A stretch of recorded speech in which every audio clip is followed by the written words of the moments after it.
pada saudara semua jemaat yang dikasihi Tuhan yang ada di GMI Immanuel, apa kabar?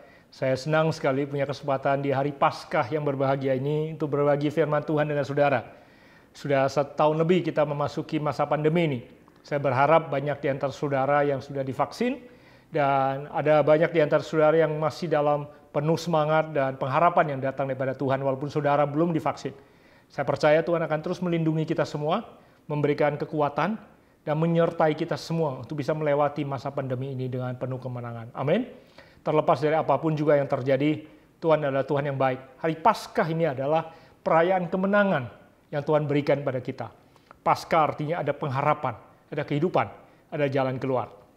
Nah, itu sebabnya tema Paskah kita pada hari ini adalah mission accomplished. Artinya misi yang sudah diselesaikan. Pada waktu Yesus datang ke muka bumi ini, tujuan utamanya adalah menebus kita semua dan menyelamatkan kita dan menaklukkan maut di atas kayu salib. Dan di hari Paskah inilah kita merayakan kegenapan daripada semua rencana Tuhan. Panggilan yang Tuhan percayakan, Allah Bapa percayakan kepada putranya yang tunggal. Pada waktu Yesus bangkit dari kematian, ini adalah penyelesaian daripada semua yang surga rencanakan melalui Yesus. Yesus Kristus adalah Putra Allah itu sendiri.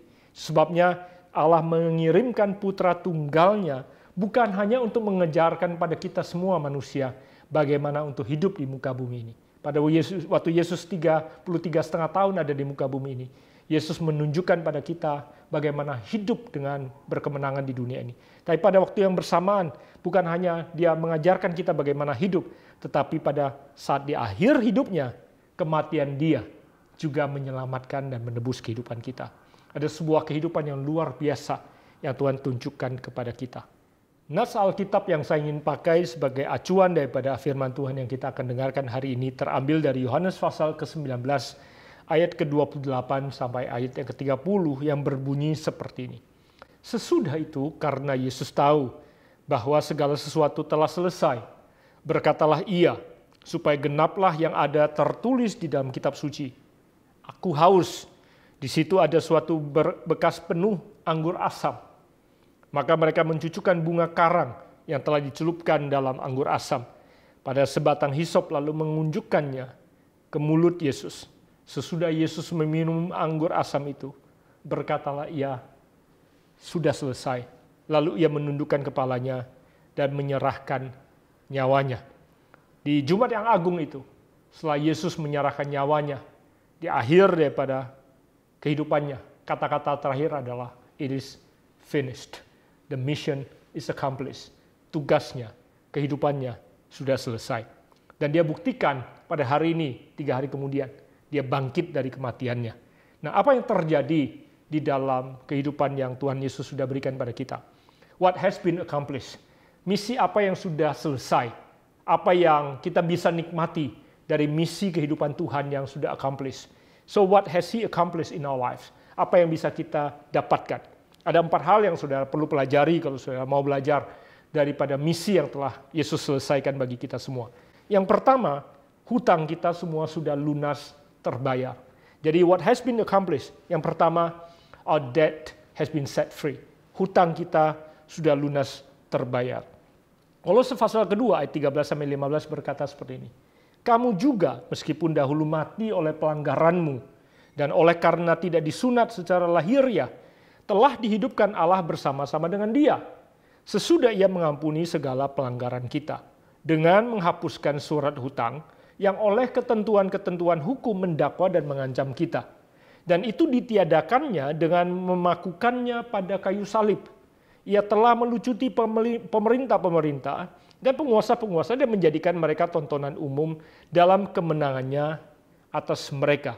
Saudara, pada saat dia terpaku di atas kayu salib, semua surat hutang kita, dosa kita, hutang-hutang kita ikut dipakukan di situ. Dan semua dakwaan itu dihapuskan melalui kematiannya di atas kayu salib. Saya nggak tahu berapa banyak saudara yang hari ini masih merasa hidup harus menanggung semua kesalahan saudara masa lampau. Sering kali saya temukan ada banyak orang yang merasa, oh sepertinya saya ini layak, pantas menerima konsekuensi daripada masa laluku. Masa laluku jahat, aku hidup penuh dengan dosa. Dulu aku hidup seperti ini. Ada banyak orang yang sakit yang merasa bahwa dia harus dan layak menanggung konsekuensi daripada kehidupan dia yang lampau. Saudara, saya terlalu sering ketemukan banyak yang muda maupun tua yang merasa bahwa apa yang dia hidupi hari ini adalah hutang yang masih dia tanggung dan harus dia bayar dengan cicilan yang belum lunas.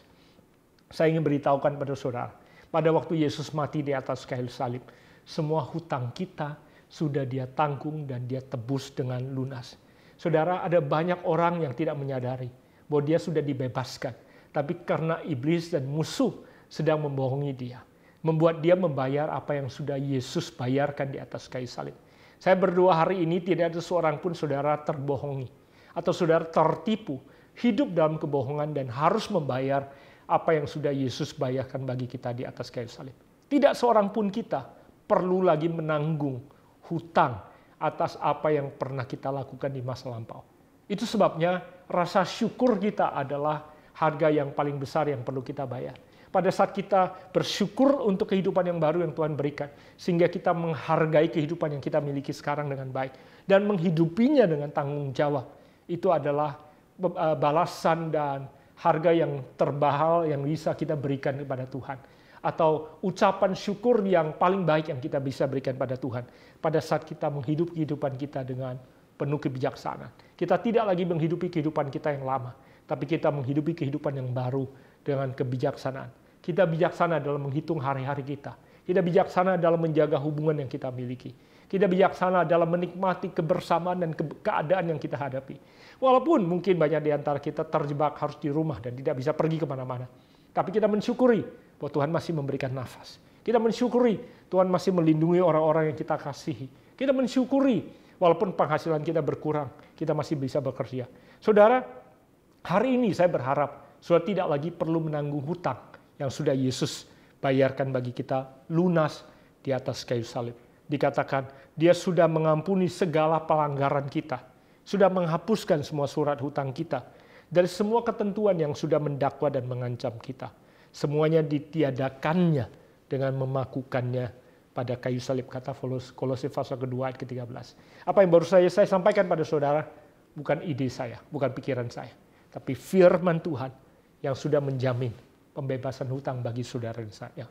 Jadi yang pertama, what has been accomplished, hutang kita sudah lunas yang terbayar. Yang kedua, hukuman kita sudah dihapuskan. Bukan hanya hutang di masa lampau, tapi semua hukuman yang tadinya kita pikir harus kita jalani pun sudah dihapuskan.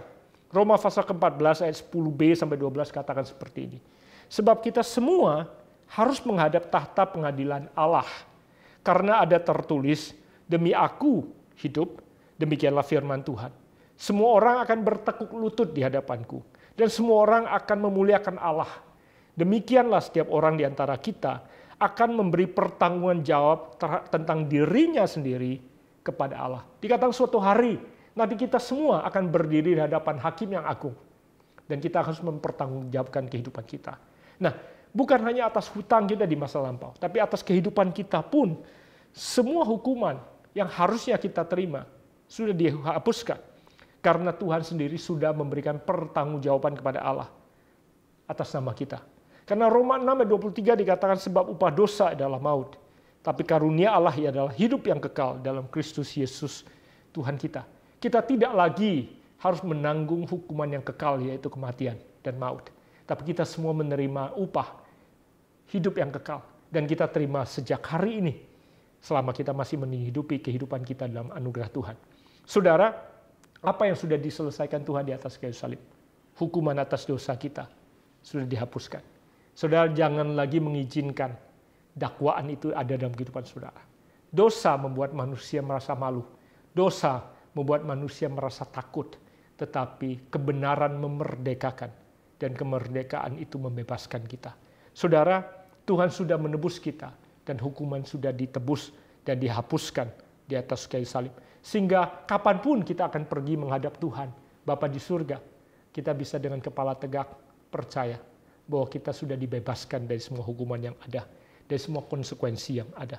Di dalam Efesus pasal yang pertama, ayat ke-7 dikatakan, sebab di dalam Dia dan oleh darahnya kita beroleh penebusan, yaitu pengampunan dosa menurut kekayaan kasih karunia-Nya yang dilimpahkannya kepada kita dalam segala hikmat dan pengertian.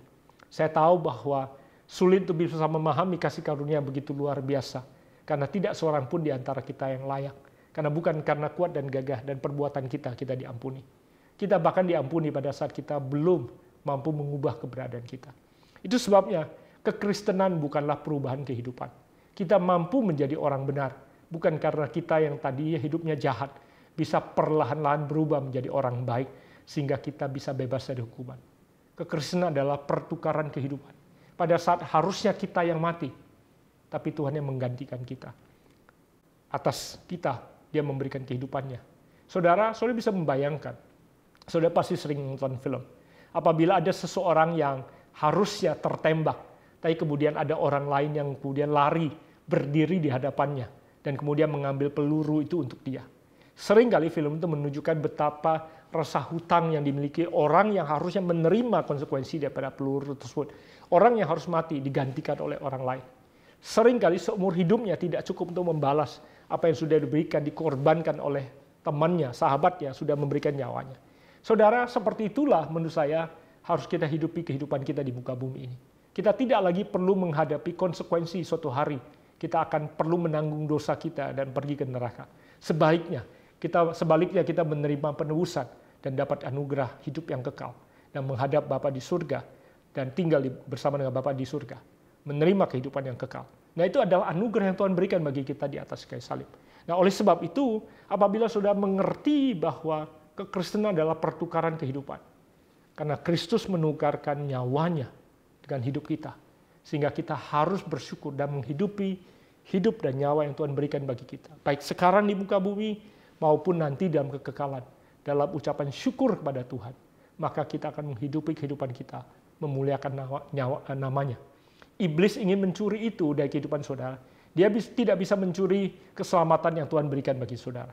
Yang dia bisa curi adalah sukacitamu atas keselamatan yang Tuhan telah berikan bagi saudara. Dia tidak ingin engkau menikmati keselamatanmu dalam sukacita.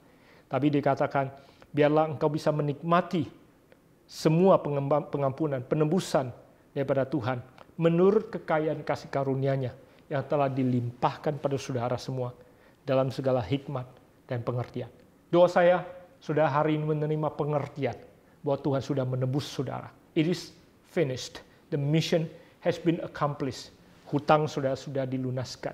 Hukuman saudara sudah dibebaskan. Dan saudara bisa hidup dalam sukacita, pengertian, dan rasa syukur kepada Tuhan. Karena saudara sudah ditebus. Amin. Sehingga kehidupan saudara boleh menjadi berkat bagi banyak orang. Apalagi yang sudah diselesaikan Kristus di atas kayu salib.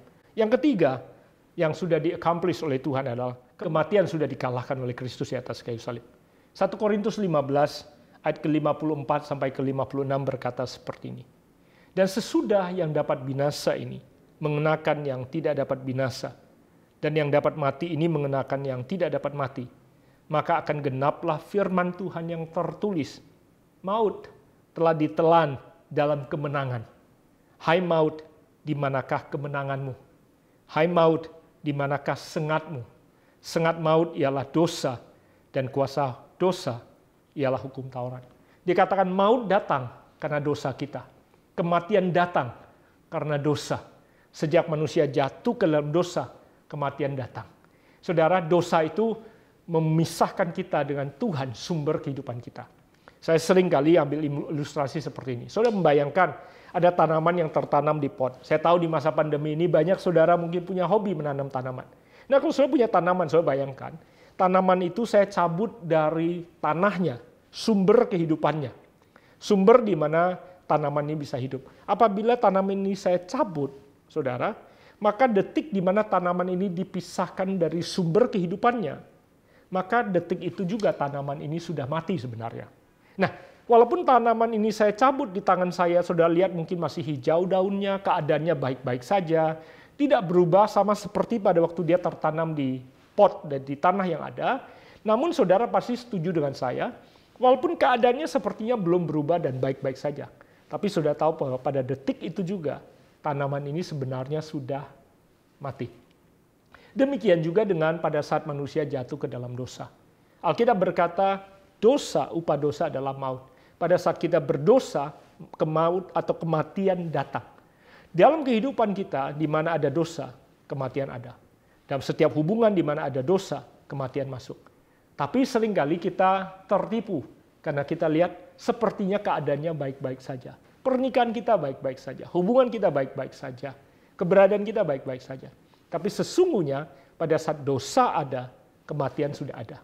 Sebagaimana tanaman yang tadi saya cabut dari potnya, detik itu juga kematian sudah menguasai tanaman ini. Dan tinggal tunggu waktu, kekeringan akan datang. Karena dia tidak lagi bertumbuh, apalagi bisa berbuah. Tuhan ingin hidup kita bertumbuh dan berbuah. Tidak ingin kita hidup dalam maut. Nah, itu sebabnya apa yang Kristus berikan bagi kita di atas kayu salib adalah mengembalikan kita kepada kehidupan yang semula. Kematian ditaklukkan, dikalahkan, dan kita dikembalikan kepada kehidupan, dihubungkan dengan sumber kehidupan, yaitu Bapa kita di surga. Itu sebabnya pada waktu Yesus bangkit dari kematian, dia berkata, maut, di mana sengatmu? Kamu yang tadinya berusaha memutuskan hubungan dan mendatangkan kematian, kau sudah dikalahkan.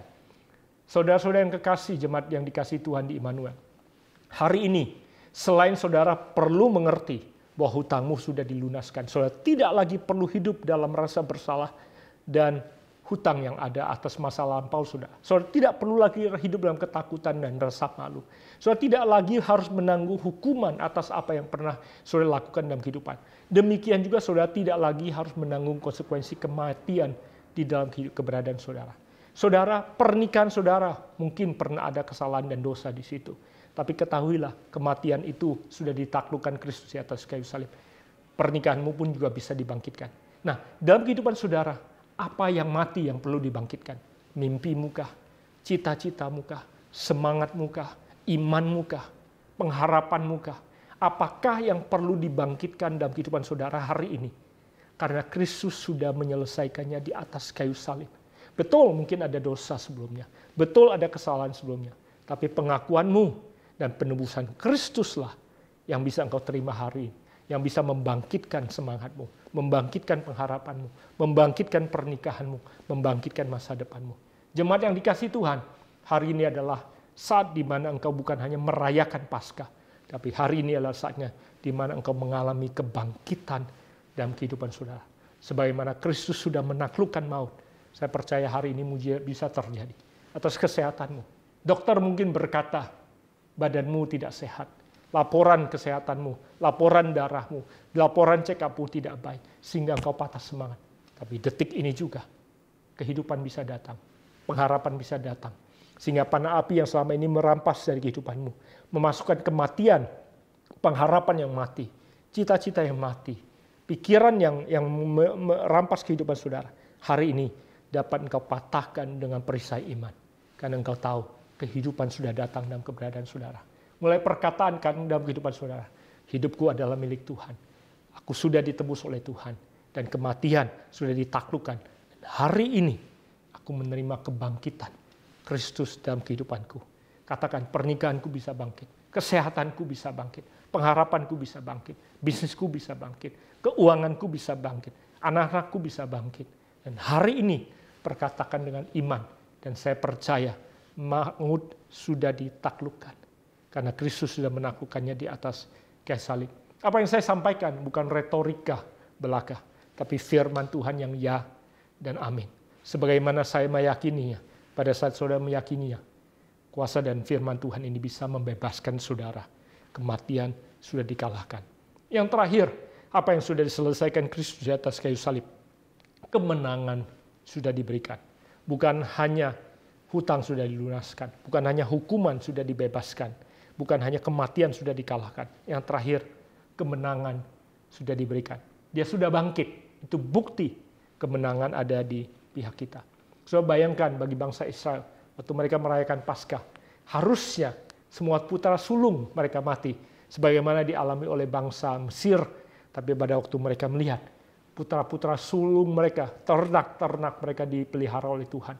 Ada kehidupan datang, ada kemenangan datang. Dan sejak itulah Paskah kita rayakan. Dan kita teguhkan kembali pada waktu Yesus bangkit dari kematian. Kemudian Yesus menampakkan dirinya kepada banyak orang. Bahwa dia sudah bangkit.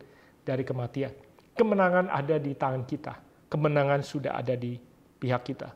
Karena Kristus sudah bangkit. 1 Petrus pasal kedua ayat 24-25 berkata sendiri. Ia sendiri telah memikul dosa kita di dalam tubuhnya di kayu salib. Supaya kita yang telah mati terhadap dosa hidup untuk kebenaran. Oleh bilur-bilurnya kamu telah sembuh. Sebab dahulu kamu sesat seperti domba. Tetapi sekarang kamu telah kembali kepada gembala dan pemelihara jiwamu. Dikatakan karena dia sudah melakukan di atas kayu salib. Kemenangan sudah diberikan pada kita. Dan setiap kita boleh hidup untuk kebenaran. Dan karena oleh bilur-bilurnya kita semua sudah sembuh. Saudara, apa yang saudara perlu terima hari ini sebagai kemenanganmu? Kesembuhan jasmanikah? Kesembuhan jiwanikah? Membebaskan pikiranmu dari semua ketakutan dan kekhawatiran yang selama ini mencekamkah? Saudara perlu membebaskan dirimu dari depresikah? Saudara perlu bebaskan dirimu dari susah tidurkah? Apa yang saudara perlu bebaskan dan perlu sembuh daripadanya? Rohanimu yang terluka mah? Kecewa kepada Tuhankah? Apapun yang kau perlukan hari ini, bilur-bilurnya bisa membebaskan engkau. Hari ini adalah hari kemenangan yang Tuhan berikan bagi kita. Karena dia sudah menyelesaikannya di atas kayu salib. Semuanya keputusan ada di tangan kita masing-masing. Saudara bisa memilih untuk hidup, tetap menanggung hutang yang sudah Yesus berikan dan bebaskan. Saudara tetap bisa hidup dalam ketakutan, menanggung hukuman yang saudara takuti. Saudara masih bisa hidup dalam terancam kematian yang saudara pikir layak kalau saudara terima. Dan hidup dalam kekalahan. Tapi semua pilihan ada di tangan kita. Saudara bisa hidup bebas dari hutang, bebas dari hukuman, bebas dari kematian. Dan bahkan menghidupi kemenangan dan kemerdekaan yang Tuhan berikan bagi kita. Saya ingin menutup dengan ayat ini sebelum saya berdoa bagi setiap kita. 1 Korintus 15 ayat 57 berkata seperti ini. Tetapi syukur kepada Allah yang telah memberikan pada kita kemenangan oleh Yesus Kristus Tuhan kita.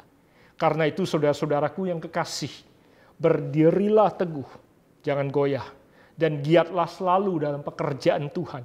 Sebab kamu tahu bahwa dalam persekutuan dengan Tuhan, jerih payahmu tidak sia-sia. Giatlah selalu dalam pekerjaan Tuhan. Berdirilah teguh, jangan goyah. Dan saya berdoa, itulah kemenangan yang sudah rayakan. Itulah kemenangan yang sudah hidupi. Dan itulah kemuliaan yang sudah terima. Karena Kristus sudah bangkit dalam kehidupan kita masing-masing. Mission is accomplished. Pekerjaan Tuhan sudah selesai. Sisanya tinggal saudara dan saya. Untuk menerima kemenangan tersebut. Dan menghidupinya dengan berdiri teguh. Dengan iman yang tegak. Tidak goyah. Dan dengan giat kita melayani dan melakukan pekerjaan Tuhan. Sehingga ada banyak orang yang di sekitar kita diberkati oleh kemenangan yang Tuhan berikan dalam kehidupan kita masing-masing. Tuhan Yesus memberkati. Mari kita berdoa. Bapa di surga, hamba berdoa pada hari ini bagi setiap jemaat-Mu yang mendengarkan firman. Tidak ada seorang pun kami yang tertipu dan hidup dalam kebohongan yang iblis coba taruh dalam kehidupan kami. Harus menanggung hutang yang kami pernah buat dalam kehidupan kami. Harus menanggung hukuman dari dosa yang pernah ada dalam kehidupan kami. Bahkan ketakutan karena kematian mengancam diri kami. Tapi hari ini kami dimerdekakan oleh pekerjaan-Mu di atas kayu salib. Hamba berdoa supaya pada saat setiap jemaat-Mu datang kepada Engkau. Pada saat mereka datang berani mengaku keberadaan mereka di hadapan-Mu sekali lagi. Darah-Mu menyucikan. Pengampunan-Mu membebaskan. Hari ini mereka menyadari bahwa hutang mereka sudah ditebus.